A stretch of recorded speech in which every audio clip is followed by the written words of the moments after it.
नमस्कार बच्चों, स्वागत है आपका हिंदी साहित्य जगत में।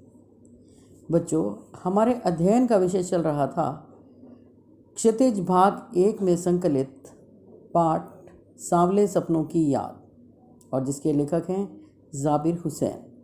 बच्चों, पाठ हमारा स्पष्टीकरण विधि से संपूर्ण हो चुका था और आपकी समझ में आ गया होगा, ऐसी उम्मीद करती हूँ। तो आइए आज चर्चा करेंगे अभ्यास प्रश्नों पर। पहला प्रश्न है, किस घटना ने सालिम अली के जीवन की दिशा को बदल दिया और उन्हें पक्षी प्रेमी बना दिया? बहुत आसानी से आप बता सकते हैं। जानते हैं ना कि एक बार जब बचपन में सालिम अली की एयर गन से क्या हो गया था, एक गौरैया घायल हो गई थी, नीले कंठ वाली गौरैया, और इस घटना ने उनके मन को इतना आहत किया कि उनका जीवन ही बदल गया, उनकी जीवन दिशा ही बदल गई और वो गौरैया की देखभाल में जुट गए। और इस घटना के पश्चात क्या हुआ, उनका पूरा रुझान, पूरा ध्यान पक्षियों की ओर हो गया और पक्षियों का संसार ही जैसे उनका संसार था, और इस प्रकार बच्चों वे पक्षी प्रेमी बन गए।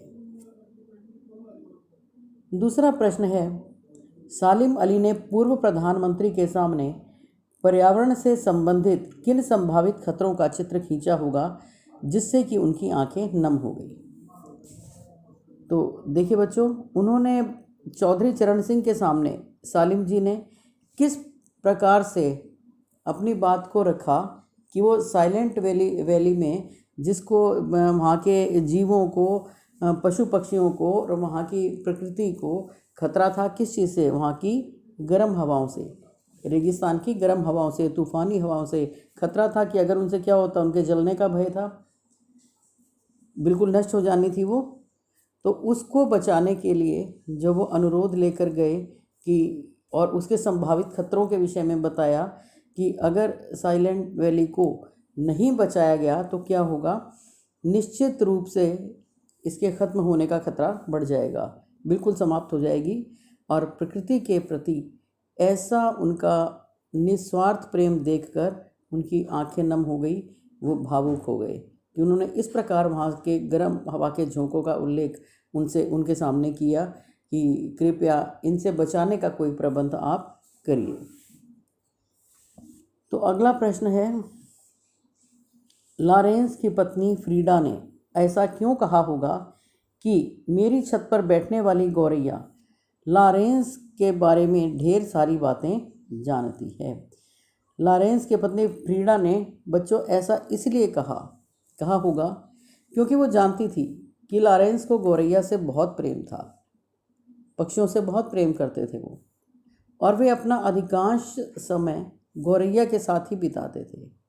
और गौरैया भी जो उनकी छत पर बैठा करती थी, इतनी घुल मिल गई थी कि एक अंतरंग, एक अच्छे मित्र की तरह उनके साथ वो व्यवहार करती थी, उनसे डरती नहीं थी, उनके सामने ही वहीं फुदकती रहती थी। और उनके पक्षी प्रेम को बताने के लिए ही लॉरेंस की पत्नी फ्रीडा ने ऐसा कहा होगा, अन्यथा वो उनके विषय में लिख भी सकती थी और बता भी सकती थी। वह केवल पक्षी प्रेम के विषय में संभवतः बताना चाहती थी कि उनके पति भी इतने पक्षी प्रेमी थे। चौथा प्रश्न है, आशय स्पष्ट कीजिए। वो लॉरेंस की तरह नैसर्गिक जिंदगी का प्रतिरूप बन गए थे। लॉरेंस, हमने जब पाठ पढ़ा आपको बताया था बच्चों कि लॉरेंस बहुत ही सीधे सरल व्यक्ति थे, सादा जीवन जीते थे, हर प्रकार की कृत्रिमता से, दिखावे से, बनावटीपन से वो दूर थे। नैसर्गिक का अर्थ होता है नैसर्गिक जिंदगी। नैसर्गिक कहते हैं स्वाभाविक को, जिसमें कोई मिलावट, कोई बनावट न हो। तो लॉरेंस जो थे वो कृत्रिम अथवा बनावटी जीवन से बिल्कुल दूर थे, शांत और स्वाभाविक जीवन जीते थे। और क्या करते थे? प्रकृति प्रेमी थे, और प्रकृति से प्रेम करते हुए उसकी रक्षा के लिए वे चिंतित रहते थे। और इसी तरह सालिम अली भी प्रकृति की सुरक्षा के प्रति सजग रहते थे, चिंतित रहते थे। तो इसीलिए उन्होंने ऐसा कहा गया उनके विषय में कि वो भी लॉरेंस की तरह ही नैसर्गिक जिंदगी का प्रतिरूप बन गए थे। बिल्कुल सीधा सरल जीवन जीते थे और अपने लक्ष्य की ओर निरंतर बढ़ते जा रहे थे। अगला प्रश्न है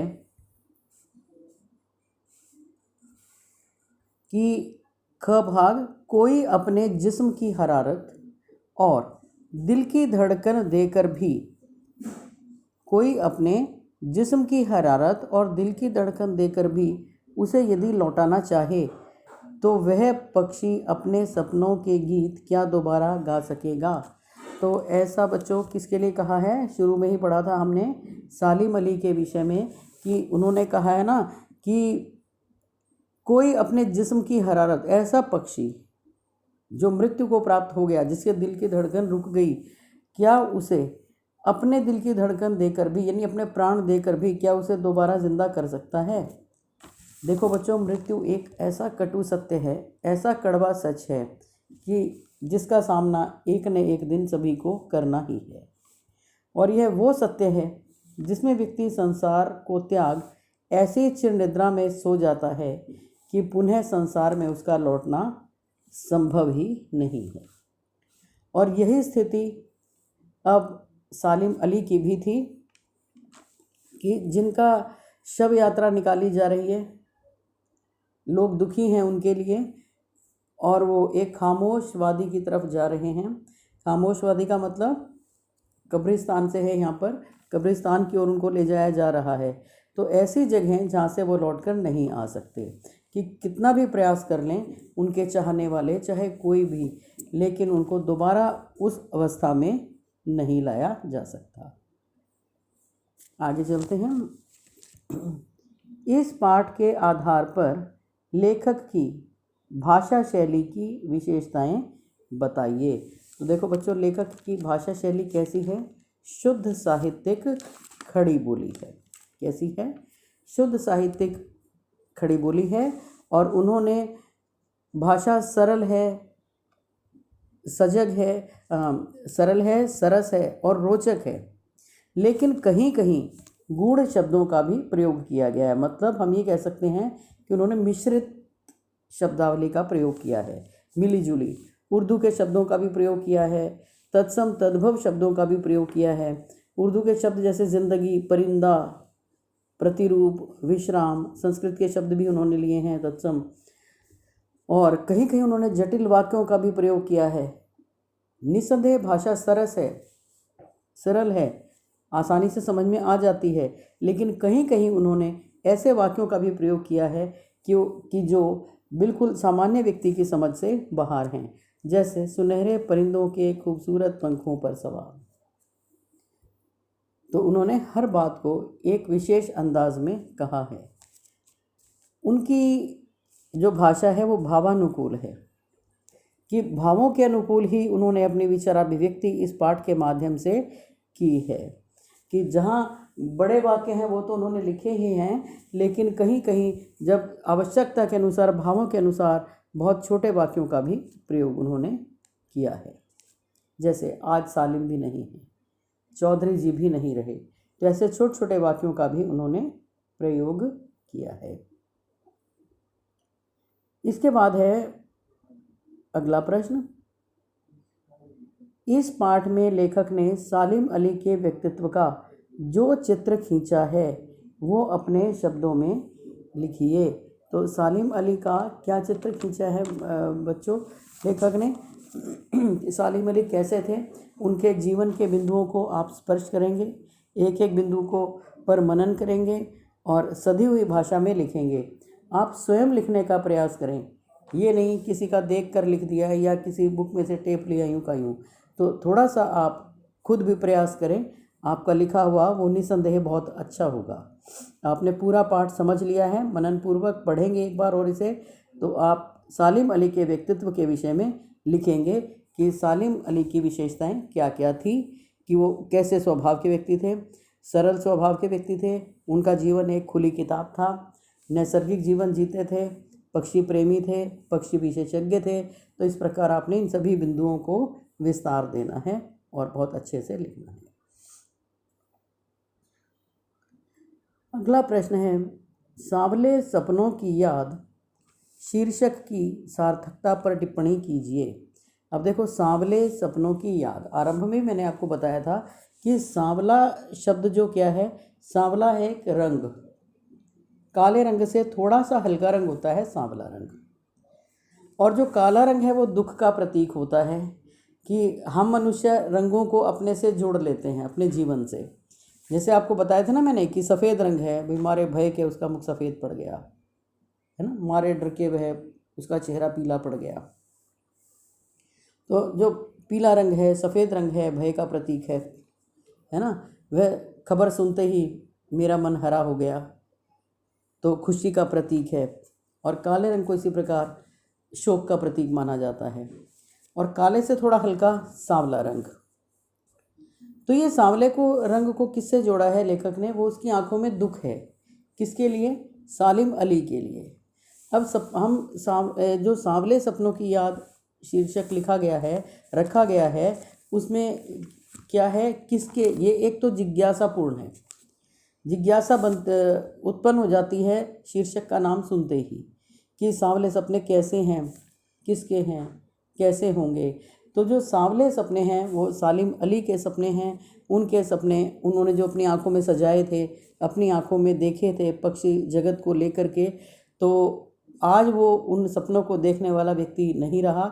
ऐसा लेखक के मन में आज भी दुख है, उसके जाने के बाद भी वो उसकी प्रतीक्षा में है। तो सांवले सपनों की याद जो शीर्षक है बच्चों, बिल्कुल सटीक है और सार्थक है। तो इस तरह आपने बिल्कुल सटीक वाक्यों में इसको लिखना है। अगला प्रश्न है रचना और अभिव्यक्ति। बहुत ही रोचक प्रश्न है ये, 8वां। प्रस्तुत पाठ सालिम अली की पर्यावरण के प्रति चिंता को भी व्यक्त करता है। पर्यावरण को बचाने के लिए आप कैसे योगदान दे सकते हैं? देखिए, पाठ सालिम अली की पर्यावरण के प्रति चिंता को भी व्यक्त करता है।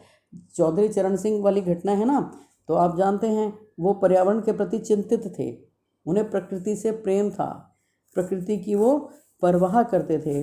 और यही कारण था कि वो साइलेंट वैली की सुरक्षा के लिए अनुरोध लेकर के चौधरी चरण सिंह जी के पास, यानी तत्कालीन प्रधानमंत्री जी के पास गए थे। और पर्यावरण को बचाने के लिए आप कैसे योगदान दे सकते हैं? देखो, आप तो बच्चे हैं और ऊर्जा आपके अंदर बहुत ज़्यादा है, सोचने समझने की शक्ति भी आप में बहुत अधिक है, कर्मठ भी हैं। तो आप तो पर्यावरण को बचाने के लिए बहुत अधिक कार्य कर सकते हैं। ऊर्जावान बच्चे बहुत आगे ले जा सकते हैं अपने राष्ट्र को। तो सबसे पहले अगर हमारा पर्यावरण सुरक्षित है तो हम भी सुरक्षित हैं। तो आप क्या कर सकते हैं? अधिक से अधिक पेड़ लगा सकते हैं, कूड़ा न फैलाएं, दूसरों को भी ना फैलाने के लिए जागरूक करें, पॉलीथीन आदि का प्रयोग न करें, स्वच्छता का पूरा ध्यान रखें। इस प्रकार से आप और भी बहुत से सुझाव दे सकते हैं और स्वयं भी कर सकते हैं। तो ये आपने स्वयं करना है और अपनी रचनात्मकता का परिचय देना है। तो बच्चों, ये थे हमारे सांवले सपनों की याद के प्रश्न।